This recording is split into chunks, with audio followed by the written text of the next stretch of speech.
పరిశుద్ధ గ్రంథంలో నుండి కీర్తనల గ్రంథము 55వ అధ్యాయము 22వ వాక్యాన్ని చదువుదాం.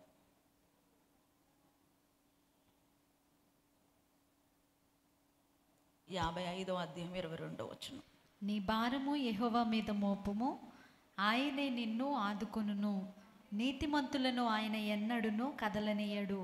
చాలమ్మా, ఆమేన్ చెప్పండి. భక్తుడైనటువంటి దావీదు 55వ కీర్తన 22వ వాక్యంలో ఒక చక్కని మాట రాశారు. ఏంటంటే, నీ భారము యెహోవా మీద మోపుము, ఆయన నిన్ను ఆదుకొనును. అందరూ ఈ మాట చెప్పండి. నీ భారము యెహోవా మీద మోపుము. పక్కోళ్ళ వైపు చూసి చెప్పండి. నువ్వు నా వైపు చూడు, ఎవరు లేరుగా నీకు. నీ భారము యెహోవా మీద మోపుము, ఆయన నిన్ను ఆదుకొనును. ఆమేన్. ఇప్పుడు చెప్పండి, నా భారము యెహోవా మీద మోపుతాను, ఆయన నన్ను ఆదుకుంటాడు. ఆమేన్. ఫిక్స్ కదా? ఏమన్నా డౌట్ ఉందా? అవును, చాలా ఆదరణ కలిగించే మాటలు, చాలా ధైర్యం కలిగించే మాట. ఎన్నో భారాలు ఉంటాయి, చాలా భారాలు ఉంటాయి. భారము అనగా బరువు, బాధ్యతలు, ఇవన్నీ కూడా వస్తాయి. ఎన్నో భారాలు. అయితే ఆ భారాల్ని మన కొరకు ఎవరు మోయరు. ఒకసారి నీ పక్కోళ్ళ వైపు చూసి, నా బరువు, నా భారం నువ్వు మోస్తావా అని అడుగు. అడగట్లేదు మీరు, నువ్వు నన్ను అడుగు. అడగండి ఒకసారి. పో అవతలకి, నేను ఎందుకు మోస్తా, నాకేంటి పని, నాకేంటి అవసరం అని అన్నట్టుగా లేదు వాళ్ళ చూపు. అనట్లేదు. అమ్మా, నేనెందుకు మోస్తాను నీ బరువు, నీ భారం? నాకే బోళ్ళు బరువులు ఉన్నాయి, నాకే బోళ్ళు భారాలు ఉన్నాయి, నాకే బోళ్ళు అన్నీ బాధ్యతలు ఉన్నాయి. నీది నువ్వు మోసుకో అన్నట్టు పక్క వాళ్ళ చూపు ఉంది కదా, అలానే ఉంటుంది.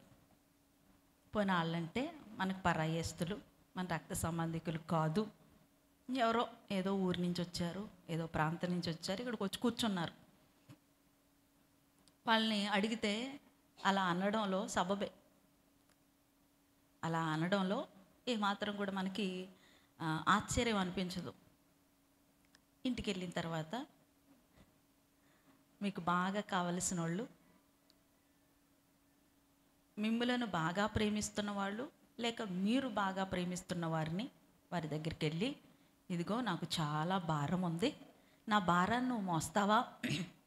ఫర్ ఎగ్జాంపుల్, ఏదో ఒక రోగం ఉంది, ఏదో ఒక వ్యాధి ఉంది, అది కూడా ఒక రకమైన భారమే. నా వ్యాధి భారాన్ని, నా వ్యాధి బరువును, నా రోగ భాగాన్ని ఎవండి, నా రోగ భారాన్ని ఎవండి, నా ప్రియమైన ఎవండి గారు మీరు మోస్తారా? లేకపోతే నా ప్రియమైన భార్యమణి నువ్వు మోస్తావా? నా ప్రియమైనటువంటి పిల్లలారా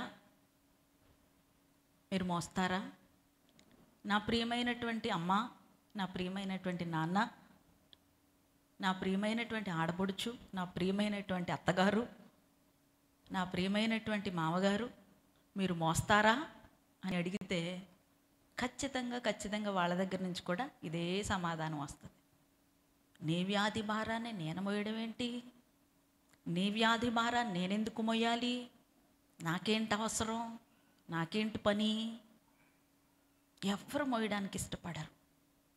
కానీ మన రోగాన్ని భరించి, మన వ్యసనములన్నిటిని కూడా భరించగలిగినటువంటి ఆయన ఒకరున్నారు. ఆయనే యేసుక్రీస్తు ప్రభువారు. దేవునికి స్తోత్రం.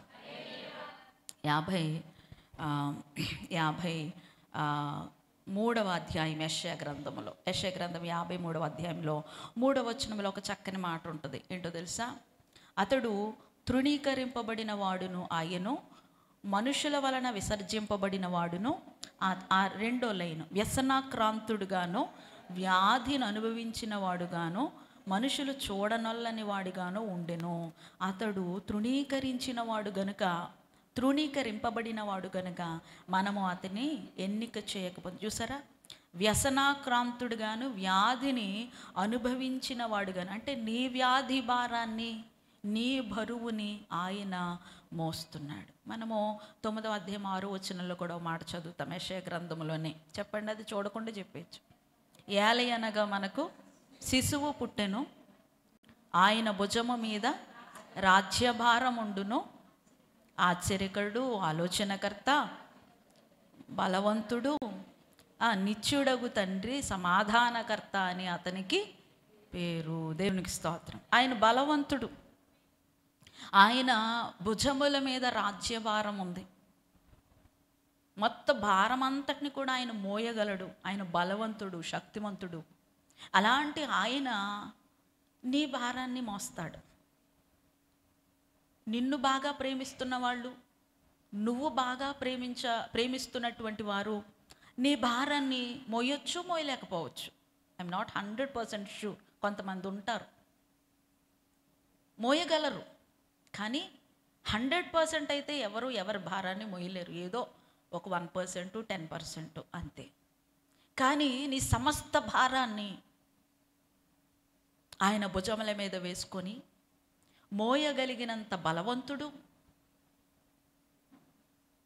నీ రోగ భారాన్ని, నీ వ్యాధి భారాన్ని, నీ వ్యసన భారాన్ని, నీకు కలిగినటువంటి సమస్త భారాన్ని ఆయన తన భుజముల మీద మోస్తూ మోయగలిగినటువంటి శక్తివంతుడు, బలవంతుడు ఆయన. ఆమేన్, హల్లెలూయా. ఆయన ఈరోజు ఒక మాట ఇస్తున్నాడు. దేవునికి స్తోత్రం. నేను ఎప్పుడైనా మీకు మాట ఇచ్చాను అనుకోండి, నమ్మొద్దు. దేవునికి స్తోత్రం. ఎందుకంటే మీది నాది ఒకటే జాతి. ఏం జాతి? మానవ జాతి. జాతి చెప్పండి. జాతులంటే కులాలంటే అయితే అవద్దు, మనకు ఏమీ లేవు. దేవునికి స్తోత్రం. కులాలు మతాలు ఇక్కడ ఏమి జాంతనై పనిచేయవు. మనమందరం కూడా యేసుక్రీస్తు రక్తంలో కడగబడినటువంటి పిల్లలము. మనము క్రీస్తుని అంగీకరించి క్రీస్తుని వెంబడిస్తున్న క్రైస్తవులము, అంతే. మనకి ఏ విధమైన కులాలు, మతాలు, జాతులు, భేదాలు ఇవేమీ లేవు అండ్ ఉండకూడదు. దేవునికి స్తోత్రం. కానీ మనందరికీ ఒక కామన్ పాయింట్ ఏంటంటే మన మానవ జాతికి ఉండేటువంటి ఒక సహజ సిద్ధమైన లక్షణం. ఇదేం తెచ్చిపెట్టుకోక్కర్లేదు, అద్దు కూడా తెచ్చుకోక్కర్లేదు. చాలా సహజ సిద్ధమైనటువంటి ఒక లక్షణం ఏంటంటే మాట ఇచ్చి తప్పడం. కాబట్టి ఎప్పుడైనా నేను మీకు మాట ఇచ్చినా మీరు నమ్మొద్దు, మీరు నాకు మాట ఇచ్చినా నేను నమ్మను. మీరేనా అమ్మయ్య అమ్మగారి మాట నమ్మకూడదంట అని అనుకున్నా, నేను కూడా అనుకుంటాగా, నేను నమ్మను. దేవునికి స్తోత్రం, హల్లెలూయా. కానీ ఇక్కడ మాట ఇచ్చింది ఎవరు? ఒక మనిషి కాదు, ఒక నరపుత్రుడు, నరమాత్రుడు కాదు. ఆయన ఎవరు? దైవాంత సంభూతుడు, దేవుడు. ఆయన సృష్టికర్త, ఆయన సర్వ సృష్టిని కలుగు చేసినటువంటి వాడు. ఆయన శూన్యములో నుంచి మంత్రాలకు చింతకాయలు రాలుతాయి అన్నట్టుగా కాకుండా శూన్యములో నుంచి యావత్ సృష్టిని కూడా కలుగు చేసినటువంటి వాడు. Is a powerful god. Hallelujah, hallelujah, hallelujah. అలాంటి దేవుడు ఈరోజు నీ భారాన్ని నేను మోస్తా. అలాంటి దేవుడు ఈరోజు మాటిస్తున్నాడమ్మా. తల్లి, చాలా భారంతో వచ్చావు కదా, నువ్వు నెత్తి మీద మోయలేనంత భారం పెట్టుకుని వచ్చావు కదా. ఈరోజు ప్రభు మాటిస్తున్నాడు. ఎదిగో తల్లులారా, తండ్రులారా, ఎదిగో నా ప్రియమైనటువంటి బిడ్డలారా, ఇదిగో నేను నీ భారాన్ని మోస్తాను. అయితే నువ్వు నీ భారాన్ని ఏం చేయాలి? నా మీద మోపితే, నా మీద వేస్తే నేను నిన్ను ఆదుకుంటాను. నీ భారాన్ని యావత్తును కూడా నేను భరిస్తాను. దేవునికి స్తోత్రం, హల్లెలూయా, హల్లెలూయా. మనందరికీ తెలిసినటువంటి ఒక స్టోరీ అయినప్పటికీ కూడా ప్రియ దేవుని బిడ్డలారా, మరొకసారి నేను జ్ఞాపకం చేస్తాను. ఏంటో తెలుసా? ఒకసారి అలా రోడ్డు అంట, మనకు కూడా ఒక్కొక్కసారి ఇలాంటి వాళ్ళు తారసపడతా ఉంటారు. మనం అలా రోడ్డు మీద ఏ బైక్ మీదో వెళ్తూ ఉన్నాం అనుకోండి. అయితే మనల్ని ఒక లిఫ్ట్ అడుగుతారు.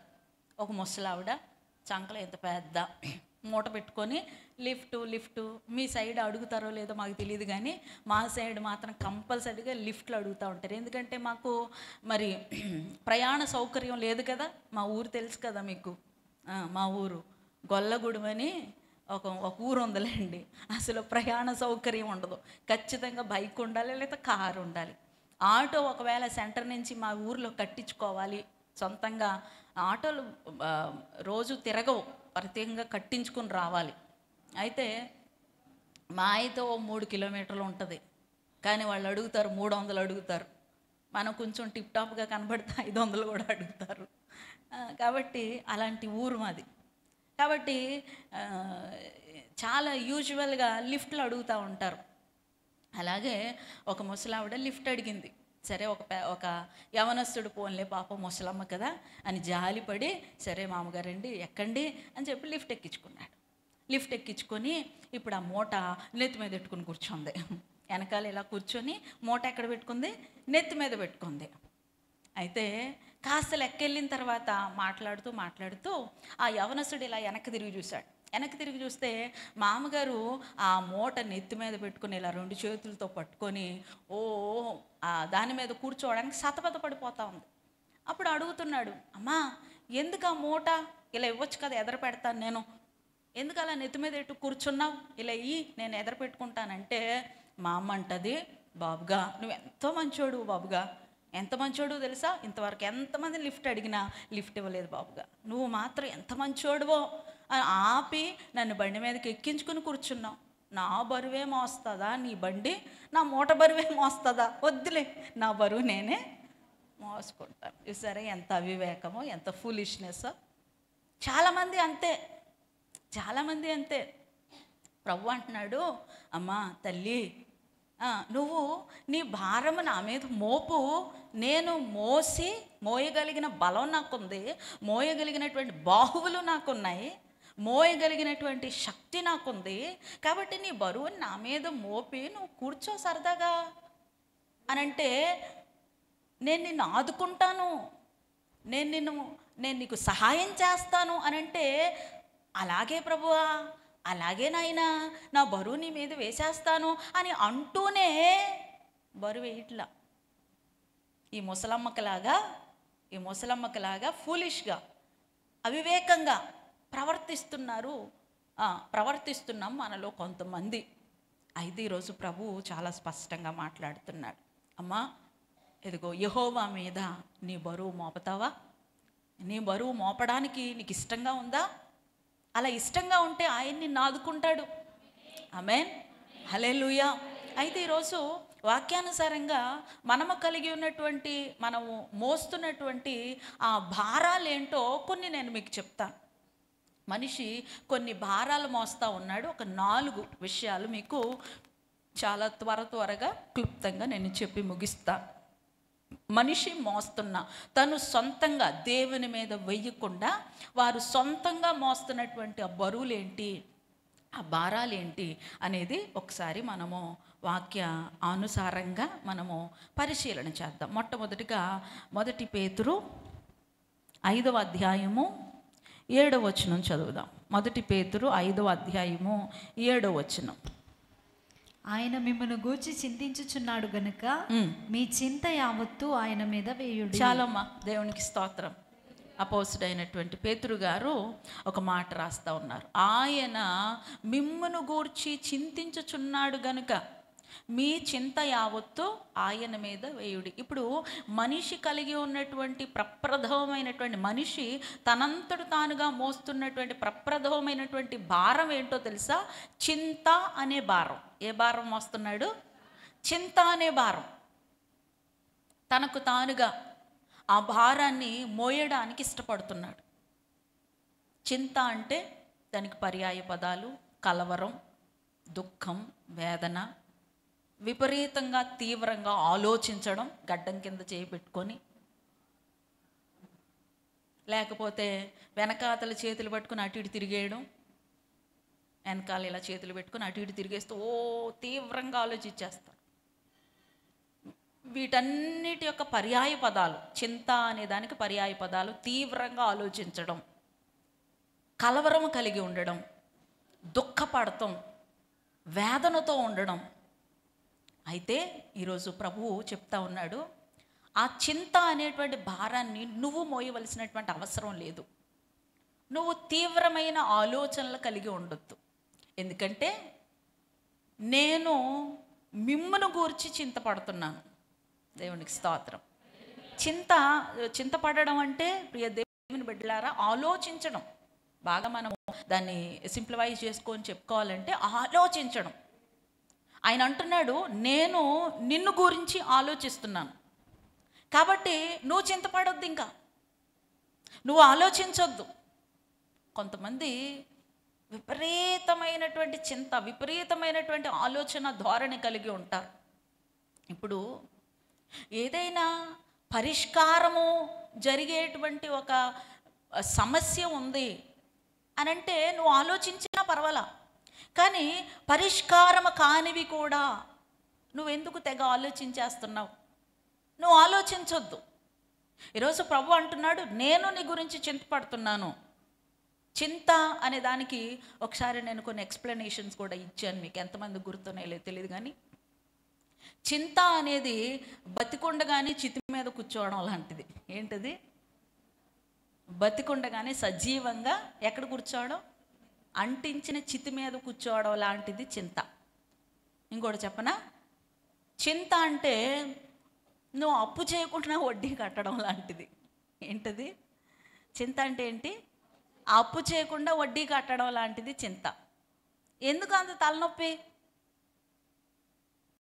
ఆయన అంటున్నాడు, నేను మిమ్మల్ని గురించి చింతిస్తున్నాను, మీ చింత యావర నా మీద వేయండి. దేవునికి స్తోత్రం. హల్లెలూయా, హల్లెలూయా. పరిశుద్ధ గ్రంథ లేఖనాలలో చాలా స్పష్టంగా చూడగలుగుతాం. మత్తయి సువార్తలో మనుషులు మరి పలు విధాలుగా చింతపడతా ఉంటారు. ఒకరు ఏమి త్రిందునా, ఏమి త్రాగుదనా, ఏమి ధరించుకుందునా అనేటువంటి చింత వారిని వెంబడిస్తుంది. ఏం తినాలి, ఏం తాగాలి, ఏం ధరించుకోవాలి, ఎలా అప్పులు తీర్చాలి, ఎలాగ కుటుంబ సమస్యలను పరిష్కరించుకోవాలి అంటాడు కదా. మీరు చింతపడుట వలన, మీరు ఆలోచించుట వలన, తీవ్రంగా ఆలోచించడం వలన మీరు ఏమైనా చేయగలరా? కాబట్టి ఆహారమును మీరు సమకూర్చుకోగలరా చింతపడడం వలన? లేక మీ యొక్క ఎత్తును మోరడ చేసుకోగలరా? మీ యొక్క తెల్లగా ఉన్నటువంటి వెంట్రుకలను నల్లగా చేసుకోగలరా? మీ నెత్తి మీద నుంచి రాలుతున్న వెంట్రుకలు రాలకుండా ఆపగలరా? పోనీ ఏమైనా చేయగలరా చింతపడ్డం వలన? ఏం చేయలేరు కదా. సో ఎందుకు మీరు చింతపడుతున్నారు అంటూ ఒక ఉదాహరణ కూడా చూపిస్తాడు అక్కడ. చూడండి, ఆకాశ పక్షులు చూడండి. ఒకసారి ఒక ఇంట్లో ఇద్దరు భార్య కూర్చుని మాట్లాడుకుంటున్నారంట.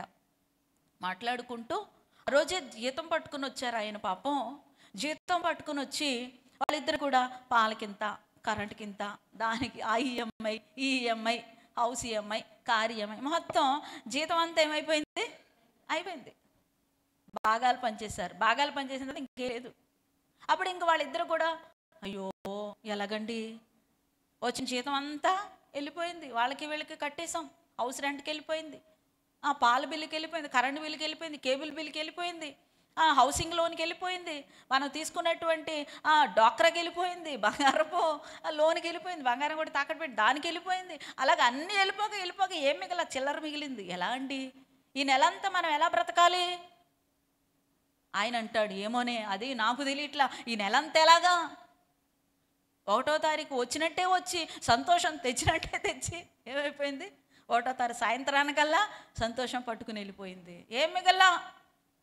ఎలాగా అని ఇద్దరు కూడా ఎలాగా అని ఒకరికొకరు ప్రశ్నించుకుంటూ తీవ్రంగా ఆలోచించుకుంటున్నారంట.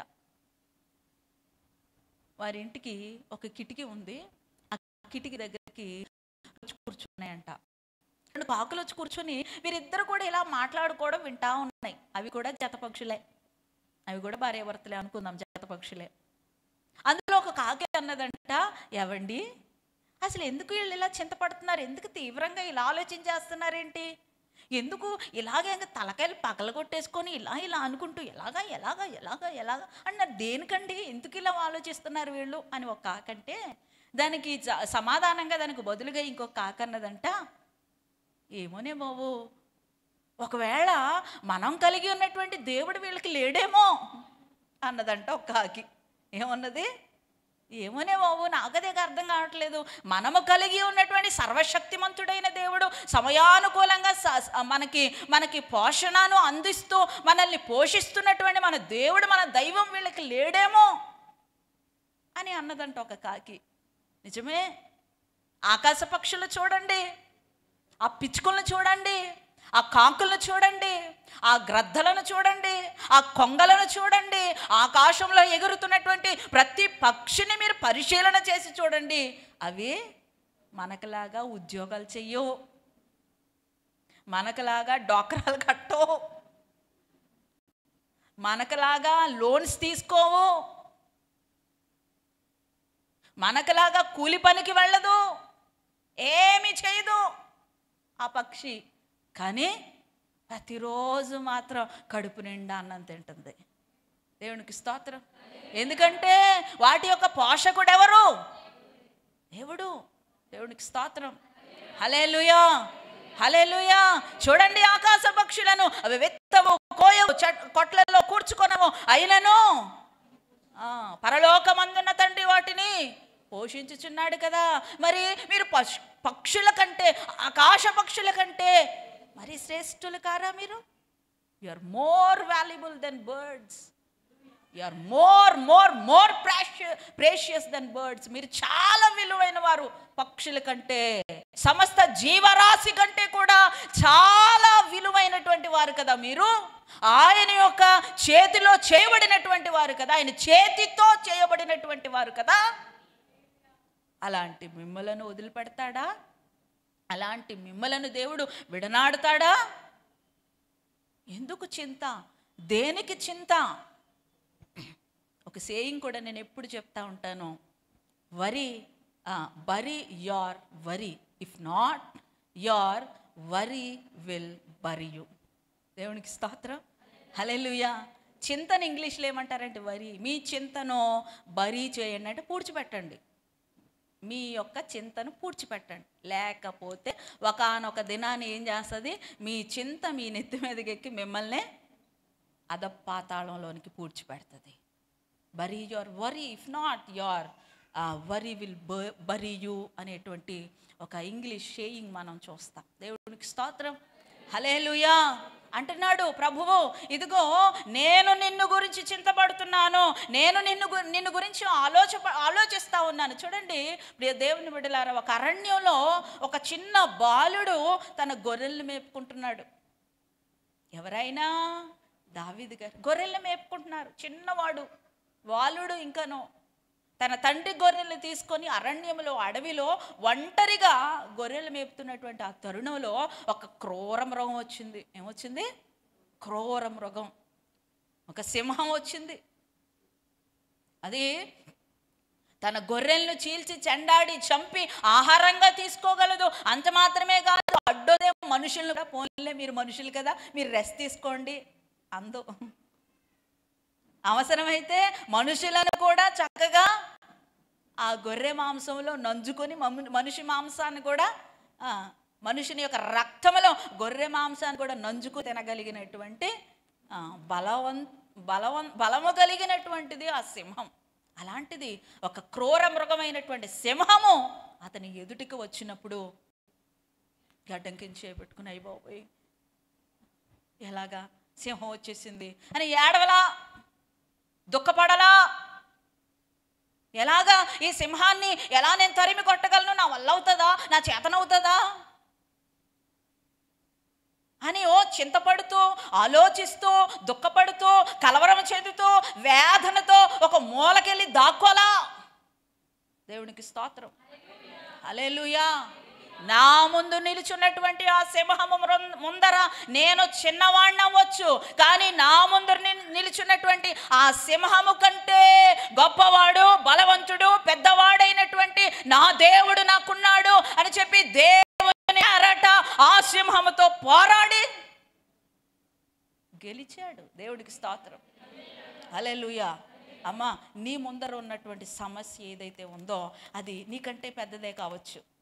నేను కాదనట్లా. నీ శక్తికి మించింది కావచ్చు, నీ బలానికి మించింది కావచ్చు, నీకంటే చాలా పెద్దది అవ్వచ్చు ఆ సమస్య, నీకంటే చాలా గొప్పది అవ్వచ్చు ఆ సమస్య. నువ్వు అవకాశం ఇస్తే ఆ సమస్య, ఆ రోగము ఏదైతే ఉందో అది నిన్ను పూడ్చిపెట్టేయచ్చు. చాలా బలమైనదే.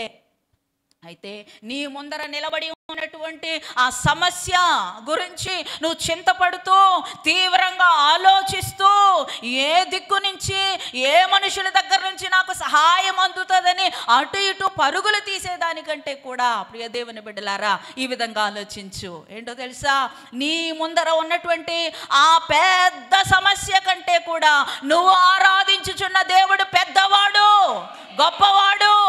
ఆయన ప్రతి సమస్యను పరిష్కరించగలడు. నువ్వు పరిష్కారము చేయలేనటువంటి సమస్యలు, నీకై నీవు పరిష్కరించుకోలేనటువంటి సమస్యలు, నీకై నీవు మరి సాల్వ్ చేసుకోలేనటువంటి ఆ విషయాలను ప్రభువు గొప్పవాడుగా ఉంటూ బలవంతుడుగా ఉంటూ పరిష్కరిస్తాడు. హల్లెలూయా, హల్లెలూయా. కాబట్టి నువ్వు ఆలోచించడం మానేసేయి. ఇంకా ఇదిలాగా అదిలాగా పిల్లలకి పెళ్ళిలా బాబోయ్ బాబోయ్ బాబోయ్ బాబోయ్ చేస్తాడు ఆయన. పిల్లలు లేరు ఎలాగే మందులన్నీ అయిపోయినాయి, హాస్పిటల్ అయినా ఎలాగే ఇస్తాడు ఆయన. ఇల్లు కట్టుకుంటాను, మధ్యలో ఆగిపోయింది ఎలాగే చేస్తాడు ఆయన.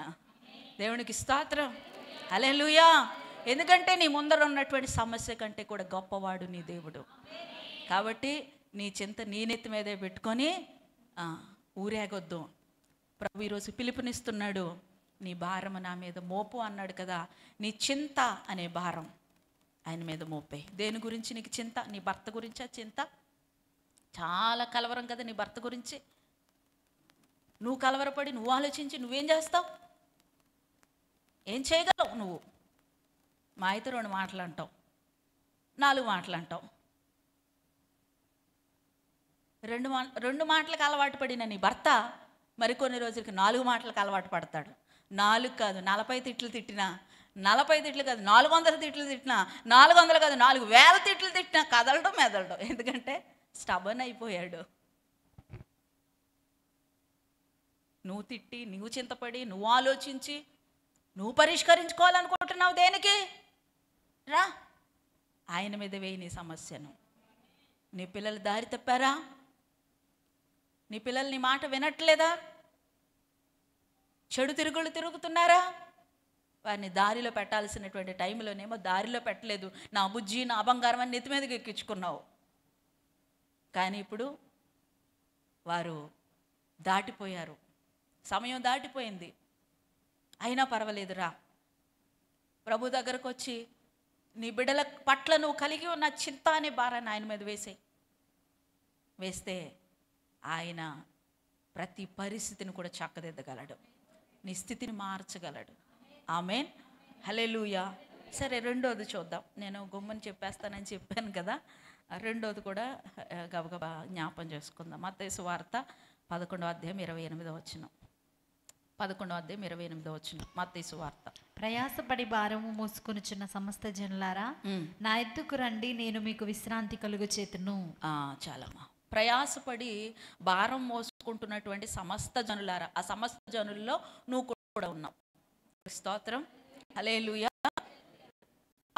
ఆ యొక్క భారం మోసుకుంటూ తిరుగుతున్నటువంటి నిన్ను నా దగ్గరికి రా, నేను విశ్రాంతిని ఇస్తానని ప్రభుత్తున్నాడు. అయితే ఇక్కడ ఏ భారం నువ్వు మోస్తున్నావంటే పాప భారాన్ని మోస్తున్నావు. ఏ భారం? ఒకటి చింతాన్ని నెత్తి మీద పెట్టుకొని నువ్వే మోస్తున్నావు. 2వది పాప భారం. పాపం అంటే ఏంటి? వాక్యానుసారంగా ఆజ్ఞ అతిక్రమమే పాపము అని 1 జాన్లో మనం చూస్తాం. 1 యోహాను పత్రికలో ఆజ్ఞను అతిక్రమించడమే పాపం. దేవుడు చేయొద్దన్న పనులు, వెళ్ళొద్దన్న ప్రదేశాలకి, ఇవన్నీ కూడా చేయడం పాపం. ప్రార్థన చేయకపోవడం పాపం. ఆదివారం నువ్వు మందిరానికి వెళ్ళకపోవడం పాపం. నువ్వు పనులు చేయించుకొని వారికి జీతాలు ఇవ్వకుండా ఉంటావు చూడు, అది పాపం. కొంతమంది పనులు చేయించుకొని జీతాలు ఇవ్వరు, అది పాపం. ఇవన్నీ రెఫరెన్సులు తీయట్లేదు, చెప్తున్నాను. అలాగే నీ ఇంటి దగ్గర ఉన్నటువంటి పెట్స్, అవి బర్రెలైనా ఆవులైనా కుక్కలైనా కోడి ఏదైనా ముద్దుగా పెంచుకుంటారు కొంతమంది పెట్స్ని. వాటిని పట్టించుకోకుండా వాటిని ఆకలితో ఉంచడం కూడా పాపమే. ఏదో పెంచుకుంటున్నావంటే అది బర్డ్స్ అయినా కుక్క అయినా నక్కైనా కుందేలైనా ఇంకేదైనా ఆవులైనా బర్రెలైనా మేకలైనా గొర్రెలైనా ఏదైనా సరే మనం వాటిని ఉసురు పెట్టకూడదు. అలా ఉసురు పెడితే అది కూడా పాపమే. ఇలాగా అనేకమైనవి ఉన్నాయి. పాపం అంటే ఏదో ఒక కోణంలోనే స్త్రీ పురుషుల యొక్క కలయిక మాత్రమే వ్యభిచారము జారతం ఇవి మాత్రమే పాపం అని అనుకోవద్దు. త్రాగుడు మద్యపానానికి బానిస అవ్వడం పాపం. స్మోక్ చేయడం పాపం. జూదం ఆడడం అంటే పేకాట ఆడడం, కోడి పందాలు ఆడడం, బెట్టింగ్లు వేయడం ఇదంతా పాపం. మరి ఇంత పాప భారాన్ని నువ్వే మోస్తున్నావు. రే దేవుని బిడ్డలారా అంటున్నాడు, ఇక ఆ పాప భారాన్ని విడిచిపెట్టి నా దగ్గరికి రా, నీ భారాన్ని నా మీద వేయి, నేను మోస్తాను. 2024 సంవత్సరాల క్రితము అంతకుముందు జరిగించినటువంటి వారి యొక్క పాపములు, 2024వ సంవత్సరం తర్వాత మరి మనుషులు చేసిన పాపాలు, తర్వాత మనుషులు చేయబోతున్న పాపాలను కూడా ఆయన ఏం చేశారండి, సిలువ బలియాగం మీద మరి ఆయన మరి వాటిని కొట్టివేశారు. దేవుడి స్తోత్రం, హల్లెలూయా హల్లెలూయా. బాగా గుర్తుపెట్టుకో, పాపము అవమానం తెచ్చిపెడుతుంది. పాపము నీకు సిగ్గు తెచ్చిపెడుతుంది. పాపము నీకు నిందలు తెచ్చిపెడుతుంది. పాపము నీకు సమాజంలో హేళన తెచ్చిపెడుతుంది, అపహాస్యం తెచ్చిపెడుతుంది. నీకు అవసరమా? అవమానం నీకు కావాలా? సిగ్గు నీకు కావాలా? నిందలు కావాలా? అవమానాలు కావాలా? పాపము ముందు చూడడానికి చాలా ఆకర్షణీయంగా, చాలా రుచికరంగా బాగుంటుంది కదా. జ్ఞాని అయిన సొలొమోను సామెతలు అంటాడు, ఆ గిన్నెలో ద్రాక్షారసం వేసినప్పుడు ఎలా ఉంటుందంట. ద్రాక్షారసము అంటే అది ఒక మత్తు పానీయము, మద్యపానం లేక రమ్ము సారా విస్కీ బీరు ఏదైనా అనుకోండి. అది ఆ గిన్నెలో గ్లాసులో వేయగానే ఎలా ఉంటుంది, ఎలా ఉంటుందంటే మాట బాగుంటుంది. అక్కడ ఏముంటుంది, తళతళ తళతళ తళతళ తళతళ మిరియుచుండగను. ఆ గిన్నెలో వేసిన ద్రాక్షారసం ఏదైతే ఉందో, ఆ మద్యపానం ఏదైతే ఉందో తళతళ మెరిసిపోతూ ఉంటుందంట. అది మరి తాగిన తర్వాత ఏం చేస్తుందంట, ఏం చేస్తుందమ్మా, అది కట్ల పాము వలె, చదువమ్మ తీస్తే ఒకసారి సామెతల్లో ఉంటుంది. ద్రాక్షరసము మిక్కిలి ఎర్రబడగను, ద్రాక్షరసము మిక్కిలి ఎర్రగా ఉండగను, గిన్నెలో తలతలలాడు, గిన్నెలో వేసినప్పుడు తలతలా మెరుస్తూ ఉన్నప్పుడు త్రాగుటకు రుచిగా ఉండదు. అది త్రాగడానికి ఎలా ఉంటది, చాలా రుచిగా ఉంటది. దాని వైపు చూడకుము. నువ్వు ఆ ద్రాక్షారసం వైపు, మద్యపాన వైపు చూడొద్దు. పిమ్మట అది సర్పము వలె కరుచును. నువ్వు దాని వైపు చూసి నీ లోపలికి తీసుకుంటే ఆ ద్రాక్షారసం ఏం చేస్తుంది, నిన్ను సర్పము వలె కరుస్తుంది, కట్లపాము. దేవునికి స్తోత్రం. సర్పము కట్లపాము ఒకవేళ కాటు వేస్తే, డాక్టర్ దగ్గరికి వెళ్ళి ట్రీట్మెంట్ తీసుకోకపోతే ఏమవుతుంది, ఏమవుతారండి, చచ్చిపోతారుగా అంతే. ట్రీట్మెంట్ తీసుకోకపోతే, సమయానికి వైద్యం అందితే పాము కరిచినా బ్రతికినటువంటి వారు లేకపోలేదు, పాము కరిచి చచ్చిపోయినటువంటి వారు కూడా లేకపోలేదు. అంత ప్రమాదకరమైనది ఈ మద్యపానం. చూడడానికి రుచిగా ఉంటుంది, త్రాగడానికి రుచిగా ఉంటుంది, చూడడానికి తళతళ మెరిసిపోతూ ఉంటుంది, కానీ దాన్ని నువ్వు లోపలికి తీసుకుంటే అది పాపం. నిన్ను కరుస్తుంది, నిన్ను నాశనం చేస్తూ ఉంది. కొండెములు నీ నోట, అబద్ధములు, బూతులు ఇవన్నీ కూడా మరి చేస్తున్నప్పుడు చాలా బాగానే ఉంటాయి, కానీ అది పాపం. ఆ పాప భారం నీకు అవమానాన్ని తెచ్చిపెడుతుంది, ఆ పాప భారం నీకు సిగ్గును తెచ్చిపెడుతుంది. పెడుతుంది. ఆ పాప భారం నలుగురిలో నిన్ను హేళన కలిగినటువంటి స్థితిలో నిలబెడుతుంది. కాబట్టి ఈరోజు ప్రభు పిలుపునిస్తా ఉన్నాడు. ఓ నా ప్రియమైనటువంటి బిడ్డలారా, విశ్వాసులారా, రండి, మీ పాప భారాన్ని నా మీద మోపండి. నేను ఆల్రెడీ మీ కొరకు భరించాను, మీ పాపాన్ని భరించాను, మీ పాపముల కొరకే నేను నలగొట్టబడ్డాను, మీ కొరకే నేను స్వరూపము లేనివాడిగా చేయబడ్డాను. కాబట్టి వచ్చి వేయండి నా మీద మీ భారాన్ని, పాప భారాన్ని నేను మోస్తాను. మీరు ఫ్రీగా ఉండండి, మీరు విశ్రాంతి తీసుకోండి. దేవునికి స్తోత్రం. హల్లెలూయా చెప్పండి. హల్లెలూయా. ఇక మూడవది కూడా ఒకసారి చూద్దాం. ప్రొవెర్బ్స్, సామెతలు 16:3. నీ పనుల భారము యెహోవా మీద ఉంచుము, అప్పుడు నీ ఉద్దేశములు చాలా సింపుల్ అయినటువంటి మాటలు ఇవి. కానీ ఈ సింపుల్ అయినటువంటి మాటలను కూడా చాలామంది ఆచరణలో పెట్టకుండా ఎవరికి వారే, ఎవరి భారాలు వారే మోసుకుంటున్నటువంటి రోజుల్లో మనం ఉన్నాం. కాబట్టి ఈరోజు ప్రభు జ్ఞాపం చేస్తూ ఉన్నాడు. మూడవదిగా, నా ప్రియమైనటువంటి బిడ్డలారా, నీ పనుల భారము ఎవరి మీద మోపాలి? నా మీద కాదు, దేవుని మీద మోపాలి. ఆయన ఏం చేస్తాడు అప్పుడు? నీ ఉద్దేశాలు, నీ ఆలోచనలు, నీ తలంపులు ఏం చేస్తాడు? ఆయన సఫలం చేస్తాడు. దేవునికి స్తోత్రం. హల్లెలూయా, హల్లెలూయా, హల్లెలూయా. చూడండి, ఎస్తేరుని ఇక్కడ నేను మీకు జ్ఞాపం చేస్తాను. ఎస్తేరు ఒక పని పెట్టుకుంది, మనసులో ఒక పని కలిగి ఉంది. అయితే ఆ పని భారాన్ని ఎవరి మీద పెట్టింది? దేవుని మీద పెట్టింది. దేవునికి స్తోత్రం. తను ఉపవాసం ఉండి ప్రార్థన చేసింది. ఉపవాసం ఉండి ప్రార్థన చేసినప్పుడు ఆ భారమంతా కూడా, ప్రభువా ఇదిగో నేను ఒక పని తలపెట్టాను, ఒక కార్యాన్ని తలపెట్టాను, ఒక ఉన్నతమైనటువంటి యజ్ఞాన్ని నేను తలపెట్టాను. అది నీ బిడ్డలైనటువంటి వారికి క్షేమము తెచ్చిపెట్టేది, నీ బిడ్డలైనటువంటి వారికి రక్షణ తెచ్చిపెట్టేటువంటి ఒక పనిని నేను పూనుకున్నాను, ఒక పనికి నేను కార్యరూపము దాలుస్తా ఉన్నాను అని చెప్పి దేవుని సన్నిధిలో ప్రార్థన చేసి ఆ భారమంతా ఆయన మీద మోపింది. అంతకు మునుపు ఆయన రాజును సమీపించలేదు, అంతకు మునుపు ఆమె రాజును సమీపించలేదు, రాజు దగ్గరకు వెళ్ళలా. దేవుని మీద భారం పెట్టిన తర్వాత ఇప్పుడు వెళ్ళి రాజు ముందర నిలబడింది. దేవుని స్తోత్రం చెప్పండి. హల్లెలూయా. నిజానికి రాజు అనుమతి లేకుండా, రాజు యొక్క పర్మిషన్ లేకుండా ఎవరు కూడా రాజును అంత సూటిగా కలుసుకోవడానికి లేదు.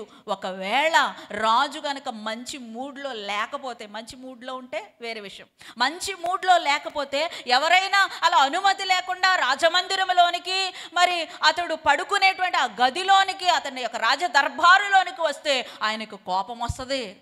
రాజుగారికి కోపం వస్తే ఏంటి, దెబ్బలకు కొదువా అన్నారు కదండి. రాజుగారికి కోపం వస్తే ఎవరక్కడ, రండి ఈ దుష్టుణ్ణి, దుర్మార్గుని తీసుకెళ్ళి వధించండి, ఖండించండి, కొట్టండి, కొరడాలతో బాధించండి, చీకటి కొట్టులో పడేయండి, అవసరమైతే సింహాల బోరులో వేసేయండి, తల శిరచ్ఛేదనం చేయండి. ఆయన మూడు అప్పుడు ఎలా ఉంటే అలాంటి శిక్షలు వేస్తాడు. కాబట్టి చాలా జాగ్రత్తగా ఉండాలి రాజు దగ్గరికి వెళ్ళేటప్పుడు. కానీ ఈమె నో పర్మిషన్, ఎవరి దగ్గర పర్మిషన్ తీసుకోలేదు. కానీ ఆమె పూనుకున్నటువంటి ఆ పని భారం అంతా కూడా దేవుని మీద వేసేసింది, ప్రార్థన చేసింది, ఉపవాసం ఉండింది. ఇప్పుడు వెళ్ళి రాజుగారి ముందర నిలబడింది. రాజుగారి ముందర నిలబడగానే రాజు చూసి చూడగానే ఏమంటున్నాడు? చూసి చూడగానే ఆమె మీద దయ పుట్టిందంట. దేవుని సోదరు చెప్పండి, ఆ మాట ఎంత బాగుంటుందో అక్కడ. రాజు ఆమెను చూడగానే ఆమె మీద రాజుకు దయ పుట్టింది. అమ్మా తల్లి, ఏం కావాలరా నీకు? ఆహా, దేవునికి స్తోత్రం. ఏంటి నీ కోరిక? ఇలా వచ్చావేంటి? ఏం కావాలి నీకు? ఎంత పొలైట్గా, ఎంత సౌమ్యంగా రాజు మాట్లాడుతూ ఉన్నాడో. అది భార్య అయినా సరే రాజు అనుమతి లేకుండా రాజదర్బారులోనికి వెళ్ళకూడదు, ఆయన కోపం వస్తుంది. కానీ ఆమెను చూడగానే ఆమె మీద దయ పుట్టుకొచ్చిందంట. ఏంటమ్మా, ఏం కావాలి నీకు? ఏంటి నీ కోరిక అని ఎంతో ప్రేమగా, ఆప్యాయంగా, చాలా సౌమ్యంగా, దయతో కూడినటువంటి మాటలు మాట్లాడడం అక్కడ మనం చూస్తూ ఉన్నాం. దేవుడి స్తోత్రం చెప్పండి. హల్లెలూయా. ఈరోజు నేను చెప్తా ఉన్నాను, నీకేదైనా ఒక పని జరగాలి, ఒక పని అవ్వాలి నీకు. ఆ పనిని తీసుకెళ్ళి ముందు మనుషుల దగ్గర పెట్టొద్దు. ఫర్ ఎగ్జాంపుల్, నీకు ఒక గవర్నమెంట్ ఆఫీస్లో ఏదైనా పని జరగాలి అనుకుందాం. ఏదైనా గవర్నమెంట్ ఆఫీస్కి వెళ్ళి అక్కడ నీకు ఏదైనా లోన్ అప్లికేషన్ కానీ, లేకపోతే ఇంకేదైనా సర్టిఫికెట్ గురించి కానీ, ఏదైనా నీకు గవర్నమెంట్ ఆఫీస్లో పని జరగాలి. వెళ్ళగానే ఎలా ఉంటారు మనకి తెలుసు గవర్నమెంట్ ఆఫీసులో. ఏంటి చెప్పు, ఏం కావాలి? చాలా తక్కువ పొలైట్గా మాట్లాడడం చూసేవాళ్ళని మనం. ఏదైనా అర్థం కాలేదని మళ్ళీ అడిగామనుకోండి, ఒకసారి చెప్తే అర్థం కాదు నీకు, ఆ పక్క వాళ్ళని అడిగేళ్ళు, నువ్వు ఒకదాని నాకు బుడం చూసుకోవాలి ఇక్కడ అడేళ్ళు అని ఇలాగా మనల్ని గసరడం, కేకలు వేయడం మనం చూస్తూ ఉంటాం. అంత పొలైట్గా నెమ్మదిగా మాట్లాడే వాళ్ళు చాలా అరుదుగా కనపడతా ఉంటారు. ఏమో వారి ఇబ్బందులు వాళ్ళకు ఉంటాయనుకోండి, నేనేమని తప్పు పట్టట్లేదు. కానీ వారు మరి ప్రజల యొక్క ట్యాక్సుల ద్వారా వారికి జీతాలు ఇవ్వబడతా ఉన్నాయి కాబట్టి వారు ప్రజల యొక్క మరి అవసరతలు చూడడానికి వారు గవర్నమెంట్ జాబ్లో ఉన్నారు కాబట్టి ఖచ్చితంగా వారి చిరాకులు పరాకులు మనుషుల మీద చూపించకుండా మంచిగా మాట్లాడాలి. కానీ వారి మూడ్స్ని బట్టి మనము వాళ్ళ యొక్క మాట తీరు అక్కడ చూస్తూ ఉంటాం. అదే నువ్వు నీ భారాన్ని మొదటగా దేవుని మీద పెట్టు. ఒక లోన్ కొరకు కానీ, లేక ఒక గవర్నమెంట్ ఆఫీసులో ఏదైనా పని జరగడానికి కానీ, లేక ఇంకా ఉన్నతమైనటువంటి వ్యక్తుల దగ్గర నీకు పని జరగాల్సి ఉన్నప్పుడు నువ్వు వెళ్ళి ముందుగా దేవుని మీద నీ పని భారాన్ని పెట్టు. ప్రభువా, నేను ఈ పనిని పూనుకుంటున్నాను, పలానా చోటికి వెళుతున్నాను, పలానా వ్యక్తుల్ని కలవబోతున్నాను, పలానా అధికారిని కలవబోతున్నాను, పలానా రాజకీయవేత్తలను కలవబోతున్నాను, పలానా ఆఫీసర్ని నేను కలవబోతా ఉన్నాను. ముందుగా మీరు నాకు సహాయం చేయండి. ఇదిగో నా భారం అంతా నీ మీద వేస్తున్నాను. అక్కడికి వెళ్ళినప్పుడు ఎలా మాట్లాడాలో నాకు తెలియదు, వారిని ఎలా సంప్రదించాలో, ఏ వేలో నేను వెళ్ళాలో, ఏ మార్గంలో వెళ్ళాలో, మరి ఆ పని జరగడానికి నాకు ఏ సోర్స్ కూడా లేదు, నాకు చేతనవ్వదో అని దేవుని మీద మనం భారం పెట్టి ఆఫీస్కి వెళ్ళామనుకోండి, దేవుడికి ఇస్తాం. హల్లెలూయా. దేవుడు అక్కడ ఉంటాడు నీకంటే ముందు. ఆమేన్. కొన్నిసార్లు ఆఫీసెస్లో కొంచెం మంచిగా అపియరెన్స్ బాగున్న వాళ్ళని, అంటే అపియరెన్స్ అంటే కొంచెం మంచిగా బాగున్నారు, వాళ్ళు మంచిగా టక్ ఎక్కువ చేశారు, వచ్చారు, బూట్లు వేసుకొచ్చారు, లేక మంచిగా కాస్ట్లీ ఆర్నమెంట్స్ నగలు గట్రా పెట్టుకొచ్చారు, కొంచెం పాష్గా కనపడుతున్నారు అనుకోండి, వాళ్ళకి కుర్చీలు వేసి బాగానే మాట్లాడతారు వాళ్ళతో. అంటే వాళ్ళ కుర్చీలేసి వాళ్ళతో బాగానే మాట్లాడతారు. కానీ కొంచెం తిక్కగా చిపురు జుట్టేసుకుని వెళ్ళిన మనలాంటి వాళ్ళతో అలే కూర్చో పక్కన అవే చేస్తా పిలుస్తా కూర్చో కదా. దేవునికి స్తోత్రం. హల్లెలూయా. ఇప్పుడు మనం వాళ్ళు బాగా కుర్చీలు కూర్చోబెట్టి మాట్లాడాలని మనం మేకప్ ప్లేస్ అయితే వెళ్ళలేం కదా. దేవునికి స్తోత్రం. తీరా పక్కింటి వాళ్ళకి వెళ్ళి కొంచెం నేను ఆఫీస్కి వెళ్తున్నాను కానీ నాకు ఏదన్నా మీరు నెక్లెస్ ఉంటే ఇవ్వండి, అది పెట్టుకుని వెళ్తాను అని పక్కింటి వాళ్ళకి అరువు తెచ్చుకొని అవన్నీ కూడా అలంకరించుకుని గంగిదిరిదిలేగా అయితే మనం వెళ్ళలేం కదా. మనం ఎలా ఉంటామో అలా వెళ్తాం. దేవునికి స్తోత్రం. నువ్వు ఎలా ఉంటావో అలా వెళ్ళు, మేకప్ ఏం వేసుకుని వెళ్ళక్కర్లేదు. కానీ ముందు నీ పని భారాన్ని దేవుని మీద పెట్టు. దేవునికి స్తోత్రం. ముందు నీ పని భారాన్ని, నువ్వు ఎవరినైతే కలవబోతున్నావో ఆ వ్యక్తిని ప్రభుకి అప్పగించి, నీ పని భారాన్ని ప్రభుకి అప్పగించి, నువ్వు పూరుకున్నటువంటి ఆ పనిని ఆ కార్యాన్ని ప్రభుకి అప్పగించి వెళ్ళు. నువ్వు పిచ్చిదానిలాగా చిపురు జుట్టేసుకొని నెత్తిగా మాట్లాడుతూ ఉన్నా సరే, నిన్ను చూడగానే వాళ్ళకి ఏం పుట్టుకొస్తుంది? దయ పుట్టుకొస్తుంది. దేవునికి స్తోత్రం. నిన్ను చూడగానే వారికి దయ పుట్టుకొచ్చి ఒకటికి రెండు సార్లు నీకు అర్థం కాకపోయినా అర్థమయ్యే వరకు చెప్తారు. దేవునికి స్తోత్రం. ఇక్కడ చేయాల్సిందేంటి? నీ పనుల భారము యెహోవా మీద. ఇది ఎక్కడైనా మీరు అప్లై చేసుకోండి. నేను ఒక్క ఆఫీస్లో మాత్రమే నేను మీకు చూపించి, ఎక్కడైనా మీరు అప్లై చేసుకోండి ఇది. దేవునికి స్తోత్రం. హల్లెలూయా, హల్లెలూయా. పోనీ నన్నే అనుకుందాం, పాస్టర్ గారిని కలవాలి. దేవునికి స్తోత్రం. కొంచెం పెద్ద పాస్టర్లు ఉంటారనుకోండి, వాళ్ళు అంతగా కలవరు. కొంచెం బాగా సరే రండి, ఏంటి ఏం కావాలి, వాళ్ళు కూడా నిన్ను అప్రోచ్ అయ్యి నీ సమస్య ఏంటో బాగా విని తెలుసుకొని నీ కొరకు భారంగా ప్రార్థన చేయాలంటే ముందు నువ్వు పాస్టర్ గారికి అట్టుపళ్ళు లేకపోతే కొబ్బరికాయలు లేకపోతే స్వీట్లు పట్టుకొచ్చి కాకబెట్టడం కాదు. దేవునికి స్తోత్రం. ఆ స్వీట్లు ఆ తెచ్చిన రోజునే గుర్తుంటావు నువ్వు పాస్టర్ గారికి. తర్వాత దేవుడికి స్తోత్రం. మేము మనుషులమే కదా, కాబట్టి వాటితో కాకపట్టద్దు. పాస్టర్ని కాదు కాకబెట్టేది. నువ్వు వాళ్ళ దగ్గరికి వెళ్ళి, అయ్యా నా కొరకు మరి ఇలా ప్రార్థన చేయండి, నాకు ఈ సమస్య ఉంది, నా కొరకు మీరు మొర్ర పెట్టండి, నా కొరకు దయచేసి మీ సంఘంలో విజ్ఞాపన చేయించండి అని నువ్వు పాస్టర్ గారి దగ్గరికి వెళ్ళి అప్రోచ్ అయ్యి వారికి నీ సమస్యను చెప్పే ముందుగా నువ్వు ఇంటి దగ్గర దేవుని దగ్గర మోకరించి ప్రార్థన చేసిరా. అప్పుడు పాస్టర్ గారు నిన్ను చూడగానే నీ మీద దయ పుట్టుకొస్తుంది. ఏంటి, ఈ మనిషి దేవుని యొక్క దయను పొందినటువంటి అమ్మాయిలా ఉంది, ఈయన దేవుని యొక్క దయ పొందినటువంటి వ్యక్తిలా ఉన్నాడే, దేవుని యొక్క వర్చస్సు, ఆ మహిమ, ఆ యొక్క ఆత్మ వారి యొక్క మొహలో కనపడుతుంది, ఆత్మ పొందినటువంటి వారిలాగే ఉన్నారే అని దేవు పుట్టుకొచ్చి మీతో మాట్లాడి, నెమ్మదిగా మాట్లాడి మీ కొరకు భారంగా ప్రార్థన చేస్తారు. దేవుని స్తోత్రం చెప్పండి. హల్లెలూయా, హల్లెలూయా, హల్లెలూయా. దేవునికి మహిమ చెప్పండి. ఇక మనము ఆఖరిగా ఇంకో మాట చూసేద్దాం. ఇర్మియా గ్రంథము 11వ అధ్యాయం 20 వచనం. ఇర్మియా 11:20. ఇది లాస్ట్ అండి, చివరిగా ఇది చెప్పి నేను ముగించేస్తా. ఇర్మియా గ్రంథం 11వ అధ్యాయం 20 వచనం. నీతిని బట్టి తీర్పు తీర్చుచు జ్ఞానేంద్రియములను హృదయమును శోధించువాడు సైన్యములకు అధిపతియగు యెహోవాయే. యెహోవా, నా వాచ్య భారము నీ మీదనే వేయుచున్నాను. Praise the lord. వారికి నీవు చేయు ప్రతిదండనను నన్ను చూడనిమ్ము. చూడండి, ఇక్కడ భక్తుడైనటువంటి ఇర్మియా, ఈయనకి ఇంకొక పేరు ఉంది. ఇర్మియా గారికి ఇంకొక పేరు ఏంటి? విలాప ప్రవక్త, ఏడుపుల ప్రవక్త. ఎందుకంటే ఈయన పనే ఏడవడం. ప్రార్థన కూర్చున్నాడంటే చాలు హృదయాన్ని అలా కుమ్మరించేసేవాడంట, కన్నీళ్లు దారలుగా. కాబట్టి ఆయనకి ఏడుపుల ప్రవక్త, విలాప ప్రవక్త అని పేరు కూడా ఉంది. ఈయన అంటున్నాడు కదా, ప్రభువా ఇదిగో నా వ్యాజ్య భారాన్ని ఏమంటున్నాడు, నీ మీద వేస్తున్నాను. దేవునికి స్తోత్రం. ఇప్పుడు వ్యాజ్యము అంటే ఏంటో మీకు తెలుసు కదా. వ్యాజ్యము అంటే భారం అంటే తెలిసింది. వ్యాజ్యము అంటే ఏంటో తెలుసు కదా. ఏంటది వ్యాజ్యము అంటే?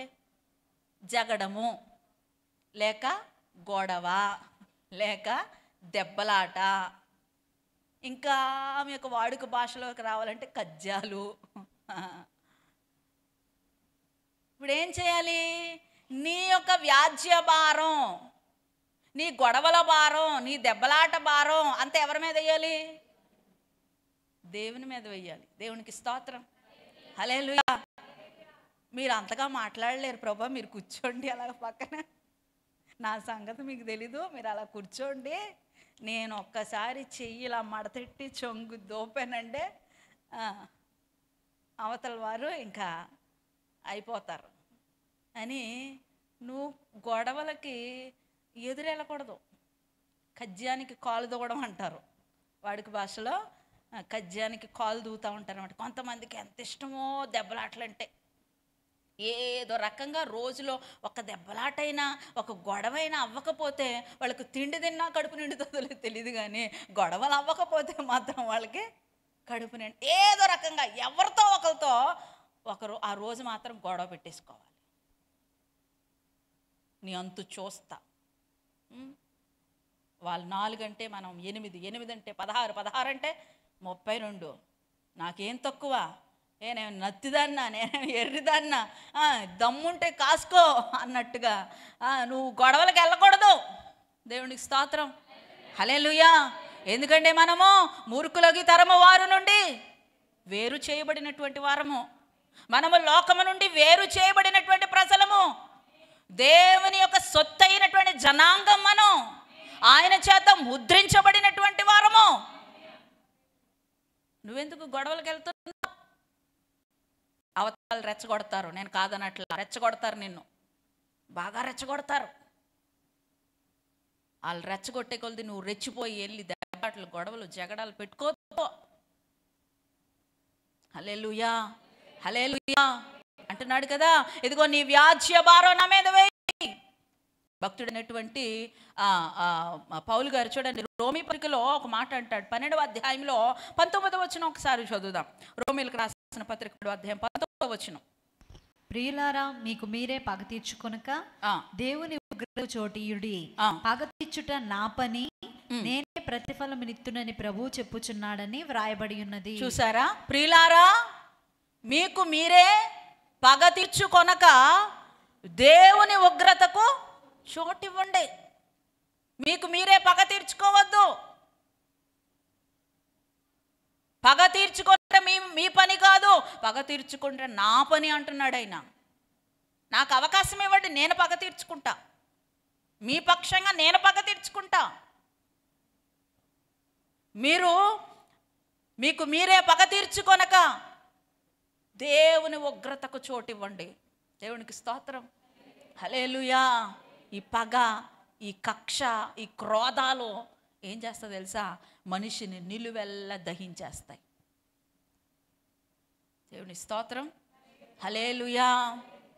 మన హృదయంలో రగిలిన పగ, ఇప్పుడు ఒక చిన్న నిప్పు ఉంది ఇక్కడ. ఆ నిప్పుని మనం ఫూ ఫూ ఫూ అని ఊతే ఏమవుతుంది? పెద్ద మంట అవుతుంది. మనం ఏమాత్రమైనా అజాగ్రత్తగా ఉంటే మనల్ని కాల్చేస్తుంది ఆ చిన్న నిప్పు. అలాగే నీ హృదయంలో రగిలినటువంటి ఆ కక్ష ఏదైతే ఉందో, ఆ పగ ఏదైతే ఉందో, నువ్వు దానిని ఆర్పకుండా, పగ తీర్చుకోవడానికి దేవునికి చోటు ఇవ్వకుండా దాన్ని ఉఫ్ఫు ఉఫ్ఫు అని ఊదితే, దేన్ని? నీ పగనే ఊదితే అదేం చేస్తుంది?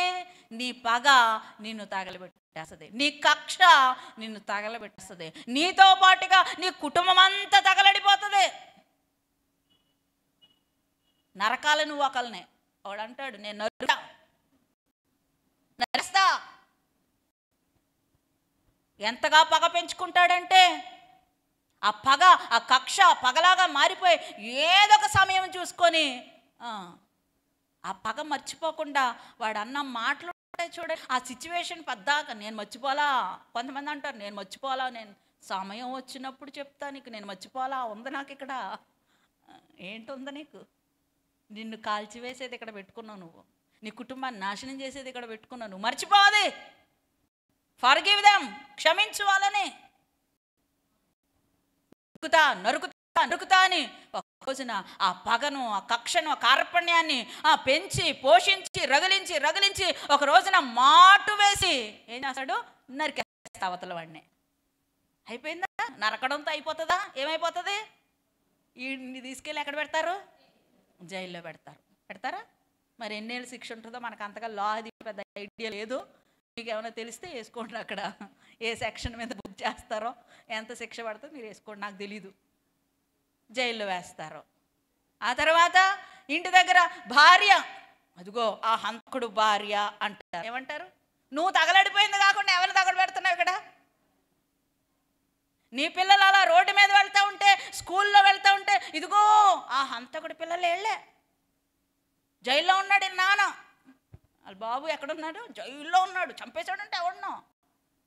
ఆ సింహరాలు చిన్నప్పటి నుంచి ఎంత క్షోభకు గురవుతాయి. నువ్వు తగలడిపోవాలి. నువ్వు తగలడిపోయింది కాదు, నీ కక్షతో, నీ పగతో నీ భార్యను తగలబెడుతున్నావు, నీ పిల్లల్ని తగలబెడుతున్నావు, నీ పరువుని తగలబెడుతున్నావు, నీ వంశం యొక్క గౌరవాన్ని తగలబెడుతున్నావు. అవసరమా మనకిది? ఈ పగ కక్ష అవసరమా? ప్రభు మాట్లాడుతూ ఉన్నాడు, అమ్మా నాకు చోటి, నేను టైం చూసి పెడతా బాంబు. దేవునికి స్తోత్రం. నేను టైం చూసి పెడతా. ఎవరికి ఎప్పుడు బాంబు పెట్టాలి ఆయనకి తెలుసు. నేను పెడతాను కదా. నువ్వు నాకు ఈ చోటు, నువ్వు పగ తీర్చుకోవద్దు. దేవునికి స్తోత్రం, హల్లెలూయా. ఇర్మియా అంటున్నాడు, ఇదిగో నా వ్యాజ్య భారాన్ని. ఆ లైన్ ఇంకొకసారి చదవమ్మా. 19, 11, 20 ఒక్కసారి లైన్ నేను ముగిస్తాను. 11, 20 చివరి. నా వ్యాజ్య భారమును నీ మీదనే వేయుచున్నాను, వారికి నీవు చేయు ప్రతి దండనను నన్ను చూడని నువ్వు చూస్తావు. దేవుని స్తోత్రం. నీ పగ నువ్వు తీర్చుకోకుండా, నువ్వు నీ వ్యాజ్య భారాన్ని, నీ దెబ్బలాటను, నీ పక్కన న్యాయం ఉంది, నీకు అన్యాయమే జరుగుతుంది, నువ్వు నష్టపోతున్నావు, అయినా సరే నువ్వు పగ తీర్చుకోవద్దు. వేసేయి, దేవుని మీద భారం వేసేయి.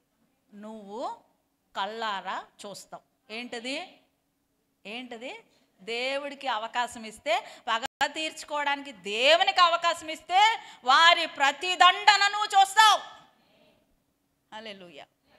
కాబట్టి మీ భారములో చింత అనే భారం, తర్వాత పాపము అనే భారం, తర్వాత పనుల భారం, తర్వాత వ్యాజ్య భారం. ఇవన్నీ కూడా ఆయన మీద వేసేయాలి. హల్లెలూయా, హల్లెలూయా. ఇంకొక చిన్న విషయం ఏంటో తెలుసా? ఇందులో బలవంతం లేదు. ఏమి లేదు.